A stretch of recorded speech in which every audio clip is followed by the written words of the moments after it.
Hey there, guys. Let me just plug in quickly. How are you doing?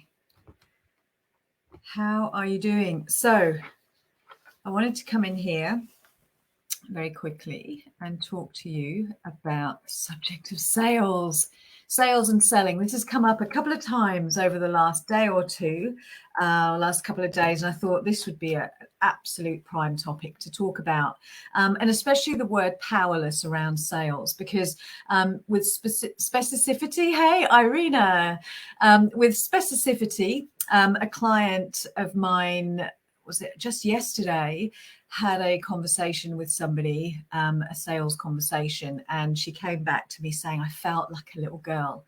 I felt like, I felt powerless like a little girl. And Irina, yes, this is for you. So, if you feel powerless around sales, hey, Nico, and you feel like whenever you're on a sales conversation, or even the thought of sales makes you feel uncomfortable, you feel kind of it's icky, it's pushy, perhaps in a sales conversation it feels very forced and fake, then this is absolutely a conversation that I want you to hear. So just say hi if you're watching, if you're on the replay, say hi even so, because this conversation is so important. Because let's face it, the minute you started your business, the minute you decided to become a coach in business, in the online space, or in corporate space, you became a salesperson.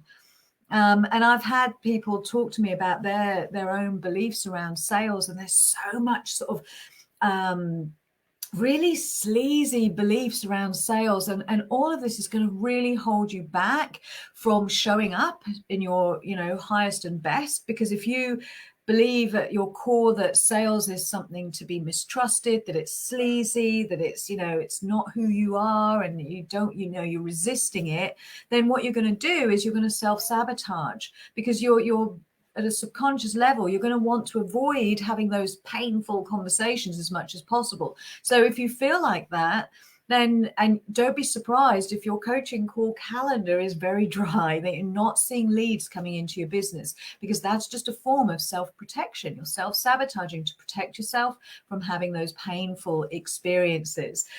So we want to pull the rug on a lot of this ickiness and sleaziness around sales, because it's critical that you do that for the success of your business. So just by way of introduction, I know you know who I am already, but Sanae, Floyd, I'm a business breakthrough coach and sales mentor. But what you may not know is that my background is actually, I've been in the sales arena for almost 23 years now. So in corporate for about 17 years or so, I was a corporate sales manager and coach and mentor, coaching and mentoring teams and sales professionals in the financial services space. And then for the last, or since 2015, when I broke away and set myself up as a coach, I set myself up as a sales coach, helping coaches sell their coaching. So that in a nutshell is kind of my background in sales. So after 23 years, there's not a lot that I haven't seen and kind of experienced in sales, both really, really powerful and positive to really bad. So sales is my jam. Irina, say you are a sales guru. I love it. I absolutely love it. And I love teaching sales. And the reason I love teaching sales is because I love to see the shift, because I know the difference. And let me just insert this before the actual body of what I really want to say is, as coaches, you are at such a distinct advantage. You have no idea when it comes to sales, because the difference, and this is in my experience, the difference between those people who are super successful and outstanding at sales to those who are just okay at sales, the difference that makes the difference is passion and having real purpose that is driving you behind your product and your service. So as coaches, you have that natural passion to help people, and that natural kind of understanding of what your people need and how you deliver your service. So passion is a key differentiator. Being really purposeful in what you're selling is going to really stand you in good stead. So that is really important to note, that as coaches, as consultants, as service-based entrepreneurs, when you are passionate about what you do, game changer. You show up with this whole other energy. That passion is infused into everything you do. It is the difference that makes the difference. So just wanted to put that out there. And this is why I love doing what I do, because when you can shift the needle and get really aligned with your passion and your purpose, sales becomes a breeze. And you just need to kind of sort of master that skillful conversation that will convert. So there is a skill to it, but with all skills can be learned. But once you learn it, it's really easy. So let's just come back to the topic of when you feel powerless around sales, when it feels icky and forced. One of the things that is really important to kind of reframe around the whole sales conversation is to really consider and imagine, this is a novel concept, is imagine for a moment that you really are the specialist in your niche. Because you are. So just, let's just own that specialism. You are the specialist in your niche. You have the unique skill set, gifts, experience, talents, wisdom, knowledge. All of your unique combination of life experience makes you a specialist in what you do. So just, you've got to own that. So let's imagine that in the dynamic of a sales conversation, you are occupying the space as a specialist. And the prospect has booked a call with you because guess what? They see you as the specialist who can help them solve their problem. Really critical reframe here. You're the specialist and your prospect sees you as the specialist. And that's by virtue of them being on that call with you, by virtue of them booking that session with you, they see you already as the solution to their problem. So when you can see yourself as the specialist, you hold a very powerful space for your prospect. So your job then is really to own that specialism, but to understand that from that space, what you're going to be doing in your job is to ask very, very powerful questions, because it's almost like you are asking powerful questions to really understand and get under the bonnet of your prospect, to really understand what's going on for them, where they're at, what they've tried to solve the problem so far, how it's impacting other areas of their life. So you're asking all these really powerful deep dive questions so that you can diagnose what is really going on for them. And this means not making any assumptions about what's going on for them. You're going to really dig in and take lots of notes and ask really good questions so that when you come to prescribe your solution, you are fully in integrity. So this is why most people feel out of integrity when they're making their offer, because they make it too soon in the conversation. So no wonder it feels out of integrity, because how can you make an offer for a solution for a problem that you haven't properly diagnosed? What's happening there is you've made all these assumptions. So when you make your offer too soon, before you've properly really got under the bonnet of your prospect and what's going on for them, then it's too soon. So you will feel out of integrity because you're making an offer for a solution that you haven't really diagnosed the problem properly. But also what happens is the prospect feels rushed. You haven't held a proper space for them. And worse than that, they feel unheard.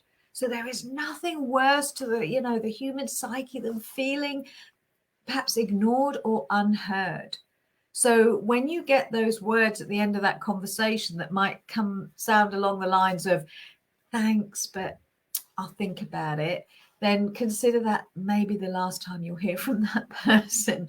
Don't beat yourself up. Every one of these conversations is a learning curve, but you can start getting really good at them by just taking some space and asking powerful questions and holding that position as the specialist that you are. What this does as well is it prevents you from going into that rabbit hole of over talking, like too much trying to demonstrate your own value. So at this point, what we want to do is we want to position it so that 80% of the conversation is being dictated by, or not dictated, is being occupied by the prospect. So they're doing 80% of the talking. You're doing 20% of the talking through asking questions and listening listening to the answers, doing all the listening. So Irina's asking, how do you know it's a good time to discuss your offer? Well, the process that I teach in particular, there are a series of questions in which you cover. It's kind of like you're taking your prospect on a journey, so that once you've asked all the key questions that I teach, and as a client, Irina will go through this, but once you've taken them through this process of asking these key questions, and there are sort of 8 really critical key questions that you must get the answers to, then you'll be in a position to make your offer. But and without asking all of these specific questions, you can't stand in integrity and make your offer. Now, what I will say, and what I will give you in terms of important questions when you're on a sales call, is the 2 words, what else? What else is are really important words, actually, especially as a coach. But on a sales call, when you ask what else and you continue to dig in, so you've asked a question, say you've asked a question, tell me what's going on for you right now, or what's brought you to this call today. That would be a really good opening question.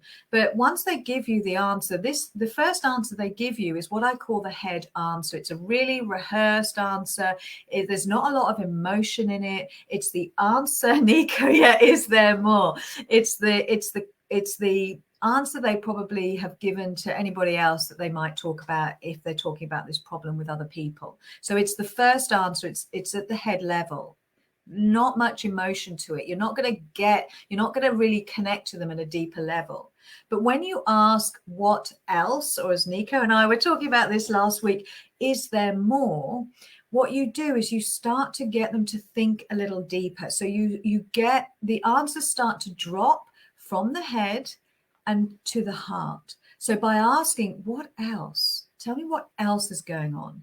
What else do you want? Every time you ask what else, you get closer and closer to the truth. And when you connect your prospect to the truth of what's going on for them, or the truth of the challenge and the struggle, that takes the powerful conversation to a whole new level. It's like you really connect to them. You have this amazing rapport, and there's so much trust in that moment. So it's really, really powerful. And this means you're not doing that nervous, talky thing that then it feels like it's an audition, or you feel like you're in a job interview. So the next thing I just want to add to this is you are never, please take this out of your psyche at all times on a sales call. You are never desperate or need that sale. That's that you cannot come to any sales conversation with that needy, desperate energy. You don't need that sale ever. You don't want to attach the outcome. You might think you do. You might think, I do. I need the money. I need this sale. I need this client. That's never the energy you bring to this conversation.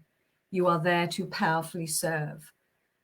And when you come at it with that energy, with zero attachment, because you're never not communicating. So if you understood and kind of really embrace the notion that 7% of your communication is your words, that's it. 93% of your communication is everything else. All the nuances, the facial expression, the coloring in your cheeks, any kind of tightening in the jaw, the pupils dilating, all of that is communicating. Even energetically, you're communicating to that prospect. So if you're smiling and saying, through your teeth, this is my service, and this is how much I charge, and it's a great service, and la la la. But underneath, you're screaming, "Oh my God, I'm so desperate for this sale." Your prospect is subconsciously going to pick that up and is going to be repelled by it. No word of a lie. Your prospect knows this is really repellent. So it's about letting go of the attachment. So Irina's asking how to let go of the attachment to the outcome. Well, this is really powerful. This is where you have to clear whatever is underneath that fear-based energy. Because at the end of the day, that attachment to the outcome is coming from a place of fear. That's it. So when you can clear what's underneath the fear by kind of feeling it and letting it go, you've got to feel whatever your feelings is to heal, then that will really shift a lot of that negative energy. So we can talk, we can talk a bit more about that, Irina, go a bit deeper into that. But yeah, letting go of the attachment, understanding that actually when you start when you start that conversation, so imagine that you've got a call at 6 o'clock in the evening, right? It's a sales call. Well, at 5:55, you're in a position of wherever you're at, financially, mentally, emotionally, as a coach.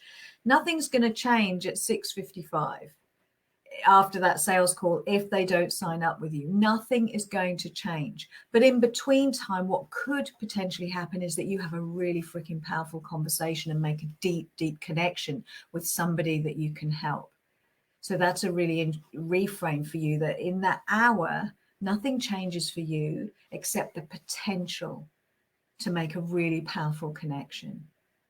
And what else do I want to say around this? At the end of the day, so this is the first, I'm going to do a lot more kind of lives on sales, because I think this is really important. It's really important work, because at the end of the day, you need to master your sales mindset and the skill of sales in order to grow your business. But at the end of the day, I think the most important thing right now is to occupy that space as a specialist and understand that you're not auditioning here for the role of your life. This is not a really tough call, job interview. You don't have to kind of walk over hot coals to demonstrate how good you are. You've just got to know yourself, that you have value, that you are powerful as a coach. You're a formidable coach, that you have the skills, the gifts, the knowledge, the experience to be able to powerfully serve this person. And that when you can resonate at that level and really own it and know it for yourself, that energy will infuse into everything you do, and your prospect will feel that. So it's like, I'm not attached. I just know that I can help you. And as Nico says, they're not investing in you, they're investing in themselves, and you're the one to help them. And you're guiding them over the finishing line to make a decision. So I'm going to wrap this up because I didn't want to go on too long on this topic, but I'll come in and do more. So if you've got questions, please put them below, and I can create any live streams around the questions that you have.